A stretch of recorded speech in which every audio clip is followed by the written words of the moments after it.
Y yo dije en medio de la transmisión, colgué una nota, o sea, saqué una de las notas que tenía y dije, hombre, esto no es una falsa alarma. Yo le pido a la gente que está alrededor del cerro del Nevado del Ruiz, del volcán del Ruiz, que se resguarde, que se cuide, que se proteja, así sea por esta noche, porque hay indicios de que esta noche puede ser la erupción del volcán del Ruiz. Y yo me siento muy contento porque mucha gente en el camino a lo largo de mi vida me ha encontrado y me dijo, yo lo vi a usted y yo me resguardé. Hablemos un poco de su vida, porque me está diciendo que usted no es periodista y hay una gran coincidencia y es que los grandes periodistas no son periodistas, no estudiaron periodismo. Usted en este caso es administrador, ¿cierto? ¿Por qué decidió ser periodista? No, yo no quería. ¿Cómo fue eso? Yo quería ser futbolista profesional. Y yo me crié en un barrio no pobre, porque yo creo que la pobreza es mental. A mí no me gusta cuando dicen tal barrio pobre o tal barrio deprimido. No, yo me crié en un barrio donde no abundaban los recursos. Nosotros somos 13 hijos, una familia muy numerosa. Y mi papá era un obrero y mi mamá era una ama de casa. Y ellos criaron los 13 hijos y hoy hay abogados, hoy hay profesionales todos y 2 sacerdotes. O sea, es un grupo muy prolífico. Pero mi sueño era ser futbolista y yo jugaba en mi equipo y creo que me destacaba. Yo era el capitán, siempre fui el capitán. ¿En qué posición? En 10, yo era un 10. Okay. Y a veces pienso que la vida me quedó debiendo algo porque yo quería ser un 10 zurdo.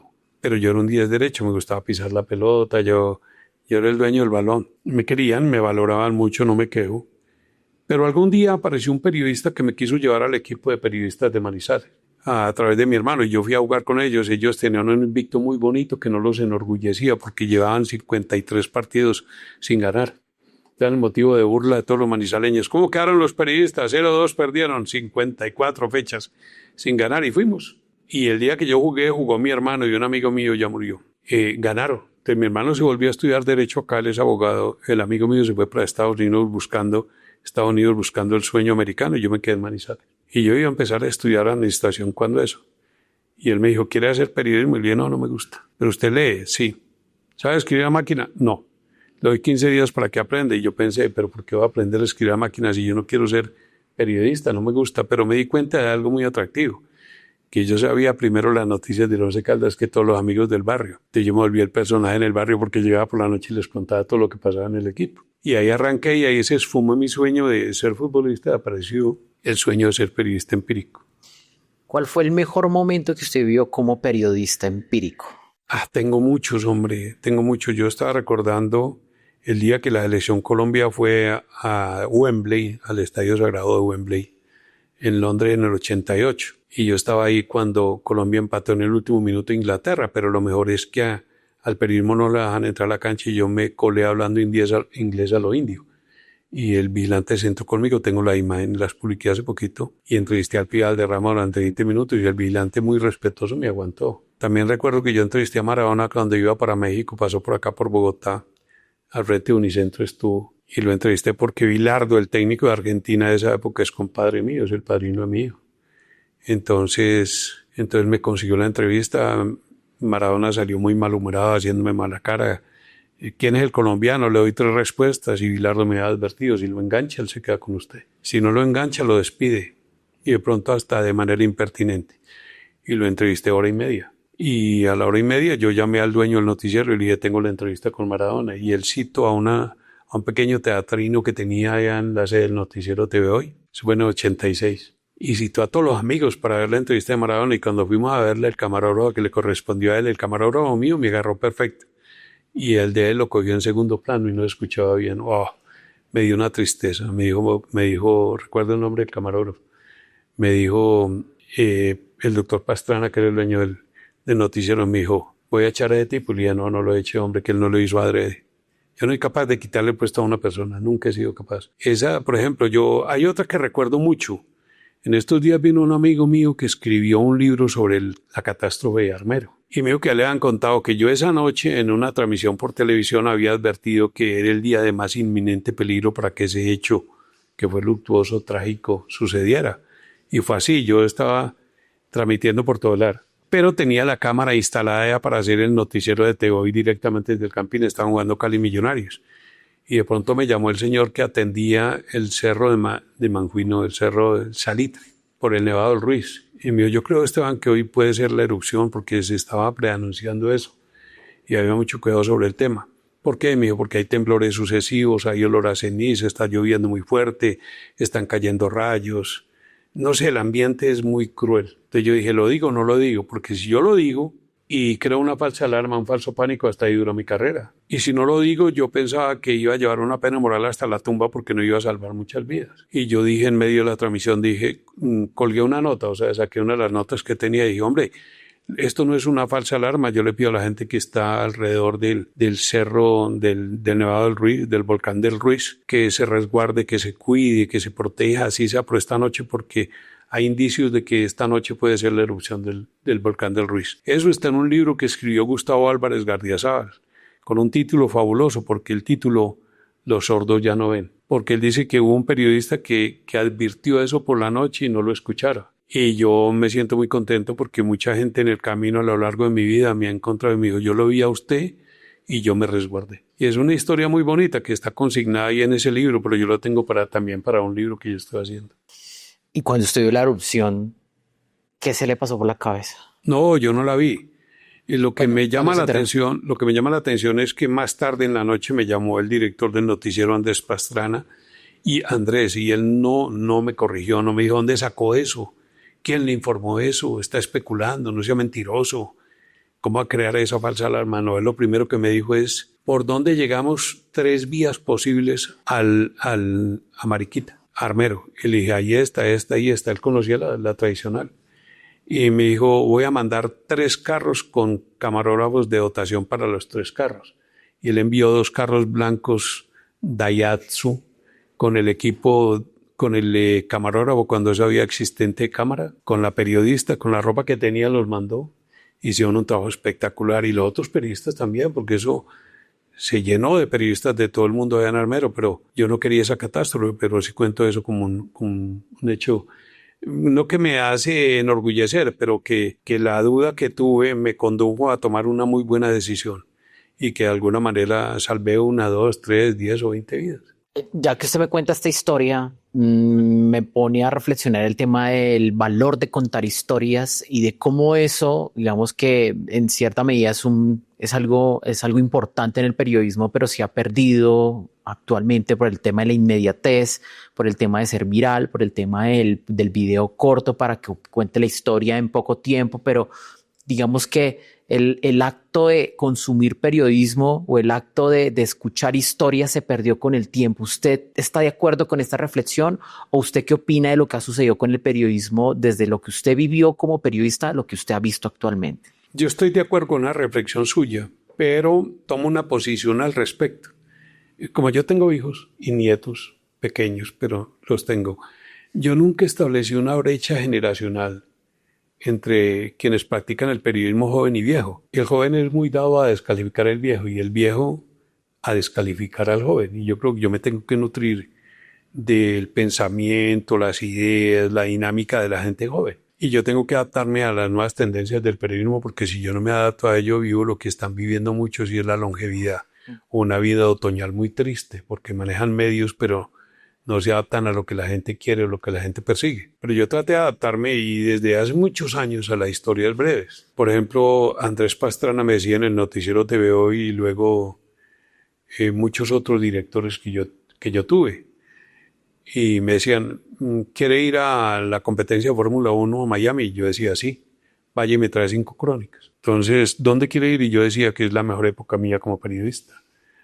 En cualquier noticiero en el que estaba. El director me decía, ¿qué quiere ver? Quiero ir a un clásico Flamengo Fluminense en Maracaná. Entonces vaya y me trae 5 crónicas y las crónicas no podían rebasar 50 segundos, 45 segundos cada crónica. Por ejemplo, una vez un director me dijo, tengo las 200 cápsulas de Pelé y las tenemos que publicar en los próximos 3 años antes del mundial que viene. Son 8 minutos de cada cápsula. Tiene que reducir cada cápsula a 50 segundos para presentar una el lunes y otra el viernes. Pero yo me divertí viendo las imágenes de Pelé y puse las cápsulas.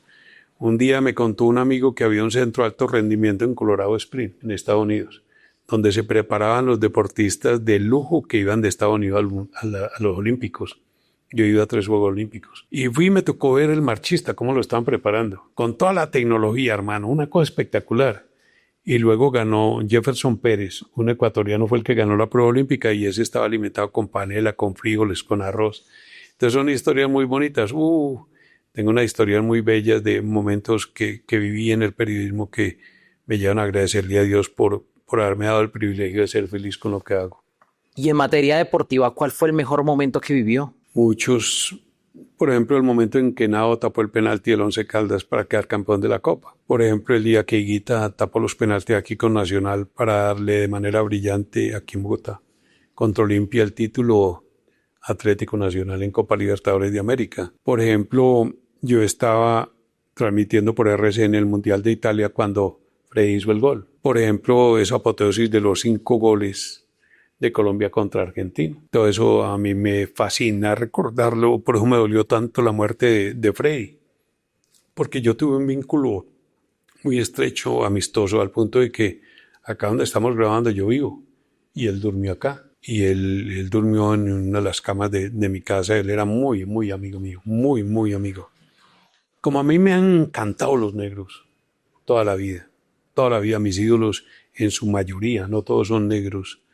Una noche que él vino acá, que se quedó acá en mi casa, yo me fui con él a rumbear y me llevó a una discoteca de solo negros. Y yo llegué muy intimidado y él entró como el rey y todo el mundo lo abrazaba y lo besaban y era Freddy Rincón. Me dijo, venga pues, puedo decir una palabra. Venga pues, huevón. O se adapta o se va. Y me adapté, no, yo no tomo trago. Ni no soy desbocado ni desbordado en las rumbas. Pero la pasé muy bueno y yo amo mucho los negros, yo amo mucho a Freddy Rincón y amo mucho al Tino Asprilla.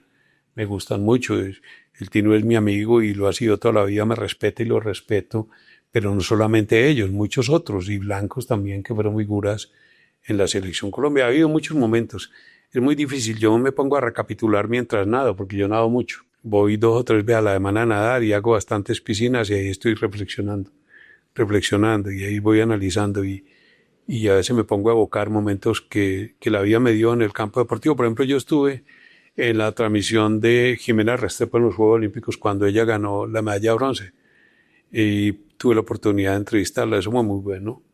Yo fui a unos Juegos Olímpicos, mi hermano atérrese. El otro día me dijo que le tocaba ir a Medellín a la final del Campeonato Colombiano entre Junior y Nacional. Él ha sido productor, pero también hace periodismo en Caracol y presenta. Y lo enviaron a Medellín y no tenían credencial para el periodista que iba a Medellín. Me dijo, ¿qué opina? Le dije, vaya a ver qué tan capaz es de hacer las cosas. El hombre preguntó qué hago y lo hizo muy bien. Y yo me fui para los Juegos Olímpicos sin credencial. Y yo cubrí bien esos Juegos Olímpicos, me fue bien luchando mucho, pero salí adelante. Es lo que uno se propone, hermano, es lo que uno se propone. Por eso yo siempre le pido a Dios que me dé la oportunidad de morir con un micrófono en la mano. Y si me voy de los medios, porque va a ocurrir y seguramente pronto, por las circunstancias que se dan, yo quiero comprarme un Volkswagen, le pongo un altavoz en la parte alta y me voy transmitiendo noticias por todos los barrios de Manizales. Esteban, el próximo 2 de julio se cumplen 32 años del asesinato de Andrés Escobar, un jugador emblemático de la selección Colombia, y aprovechando el marco del Mundial de Estados Unidos, bueno, que este es México, Canadá, el marco es Estados Unidos. ¿Qué recuerda usted de Andrés Escobar? No sé si tiene alguna anécdota con él. ¿Y qué cree usted que representa Andrés Escobar en la historia del fútbol colombiano? Bueno, primero, y lo digo con orgullo, me gané un premio nacional de periodismo Simón Bolívar haciendo un cubrimiento. No del acontecimiento, sino una nota crónica que hice un año después titulada Un año después Andrés Escobar, porque vi el olvido en el que él estaba cayendo. Tanto que a la eliminatoria, me gusta más decir clasificatorio siguiente de Colombia al Mundial. El partido contra Argentina no fue en la cancha de River, donde siempre es, sino que fue en la cancha de Boca. Y me habían advertido los jugadores de la selección que le iban a hacer un homenaje a un jugador y yo tenía el convencimiento de que el homenaje era para Andrés. Y el homenaje que Colombia hizo fue para Maradona y eso a mí no me gustó. Yo entrevisté a Andrés mucho en el Mundial del 94 y 3 días antes de que él muriera. Más o menos ese cálculo hago. Yo conversé con él en el hall del Hotel Marriott del Condado de Orange, en Fullerton, en Los Ángeles. y estuvimos hablando mucho rato. A él Maturana le dijo que no se volviera y él se volvió. Y aquí falleció y me impactó demasiado. Cuando a Colombia le eliminaron en el Mundial, el director del noticiero de televisión en el que yo trabajaba devolvió todas las cámaras. Y cuando me llamaron a las 2 de la mañana o 3 para decirme que Andrés había muerto, el director del noticiero me llamó y me dijo, necesito muchas crónicas. Le dije, pero usted devolvió las cámaras. Y usted verá cómo consigue cámaras. Y fui y busqué un colega de otro noticiero.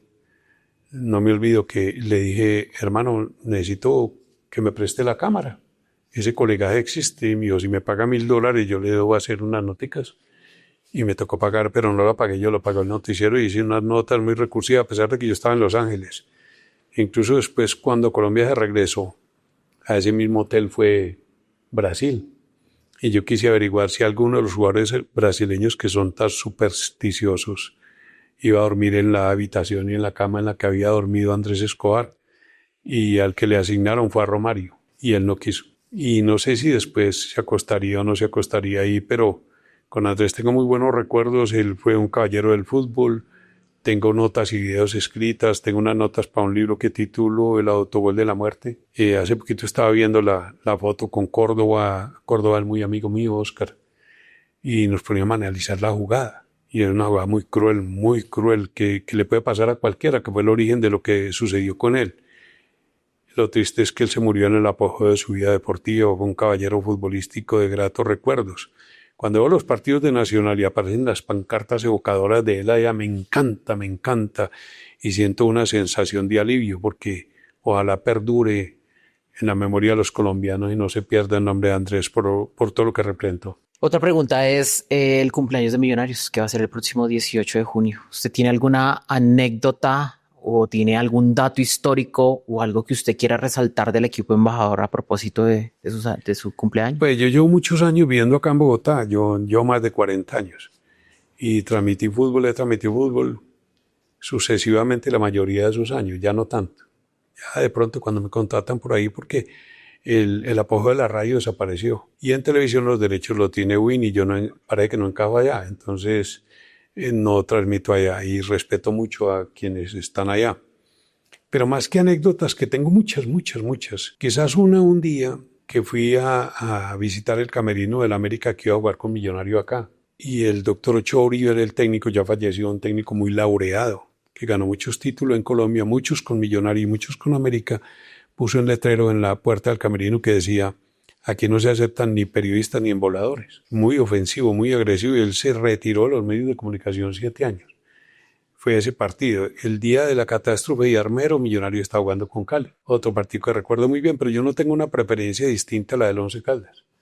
No por Millonario, no por Santa Fe, no por Nacional ni por Junior, veo fútbol. Pero hay algo que a mí me ha marcado siempre, y lo digo sin predisposición, y es como muchos hinchas de Millonarios pasan por alto que acá en Millonario estuvo el mejor jugador del fútbol de la época del Dorado. Aquí en Millonario jugó Alfredo Di Stéfano. Y Di Stéfano luego condujo 5 veces a título en Europa al Real Madrid y fue famoso en Madrid y reconocido.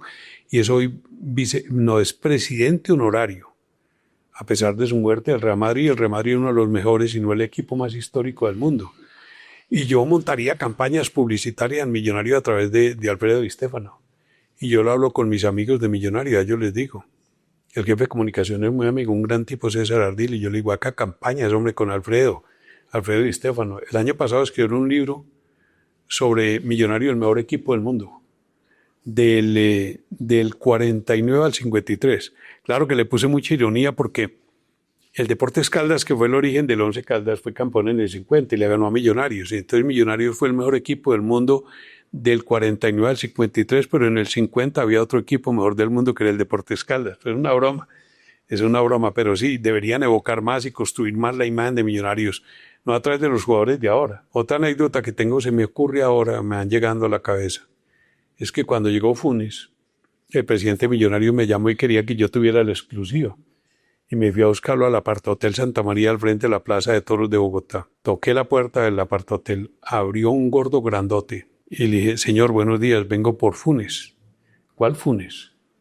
El jugador. Y me dijo, soy yo. Y yo lo miré y le dije, no, usted no es tan gordo, tan culón. tan barrigón. Y le dije, no, usted no es, por favor, usted es el hermano. Yo no, yo soy el jugador. Y luego fueron 6 meses de penurias, de dificultades para consolidarse, y luego fue un gran jugador, recordado por la hinchada de Millonarios. Recuerdo una última, si hay tiempo. Una vez me llamó Bilardo y me dijo, ¿cómo está tapando Goicoechea, Sergio Goicoechea? Hoy es comentarista de DirecTV. ¿Cómo está tapando al Millonario? Y se me salió un poquitico de argentino que tengo, aunque yo tengo más brasileño que argentino. Y se me salió y le dije, está volando. Y Goicoechea no era el primer portero. El primer portero, yo no sé si era Eddie Villarraga, tal vez. Pero estaba Carlos Sánchez. Había otros porteros. El Millonario, él era el cuarto portero. Goicoechea no topaba. Ese fue el año que mataron al árbitro, Álvaro Ortega. Eso fue en el 89, que suspendieron el torneo. Entonces yo fui al entrenamiento ese día en el Campín de Millonarios y busqué a Sergio. ¿Qué hubo, hermano? ¿Cómo va? ¿Cómo va, pibe? ¿Qué tal? Le presento a mi novia, va a ser mi señora. Le dije, qué bueno. Bueno, lo felicito. Tengo una noticia, pero quiero dársela en privado. ¿Podemos conversar? Y yo, no, podemos conversar delante de ella. Y me llamó Bilardo y me dijo que cómo estabas tapando tú. ¿Y qué le dijiste? Que estás volando. Ay, hermano, gracias. Gracias. ¿Y por qué? Preguntó. Le dije, porque te va a llevar al Mundial el año entrante. De tercer portero, y él fue al Mundial. Y se lesionó Pumpido y entró Goicoechea y fue la figura. Me ama. Ese man, yo también lo quiero mucho. Él ganó mucha plata. Yo tengo muchas anécdotas con él y con Millonarios tengo mucha historia. ¿Qué es el fútbol para Esteban Jaramillo? El otro día me preguntan mucho. A veces pienso que es como mi tiniebla, como mi novia oculta, como mi amante. Una vez le pregunté a Juan Gosaín,